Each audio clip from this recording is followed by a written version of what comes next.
ሰው ደግሞ ደስ ካለው ምን ያደርጋል? ይዘምራል። ደስታ በራሱ ዓለም ነው። ደስታ በራሱ የህይወት ስርዓት ነው።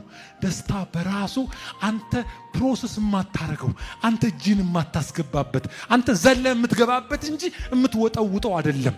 ይሄ ደስታ ደግሞ ህመምህን ታሞ ቁስልህን ቆስሎ ፈተናን ተፈትኖ የአንተን በሱ አድርጎ ሞቱህን ጨርሶልህ በመስቀል ላይ ስለሱ ሳይሆን ስለ አንተ በአፊት አብ ተፈጥሮ የነበረውን ቁጣ እንዲያበርድበት በአፊት በሆነም ጊዜ ያንን ጥል የሆነውን በእኛና በአብ መካከል ግንቡን እንዲያፈርሰው ጥልን በመስቀል እንዲገድል ሊጠርቀው በመስቀል ይዞት ሲወጣ የህማም ሰው ነበር። ሐዘን ነበረበት። ይሄንን ሁሉ የሆነው ስለሱ ሳይሆን ካንተ ያለውን ሊወስደው ያንተን ወደሱ ወሰደው። ምን ማለት ነው? ልክ ወደዚህ መለኮታዊ አደራረግ ስትገባ ደስታ እነዛ ምክንያቶች ሲድኑ መሆናቸው ይቀርና የህይወት ስርዓት።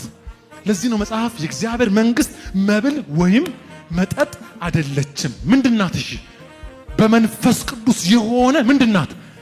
ቴንኪው። ምን ማለት ነው? ፕሮሰስ አታደርገውም፣ የምትገባበት ደስታ ነው። ኪንግደሙን የምትገባበት ነው። ጩሁና አሜን በሉ እስቲ።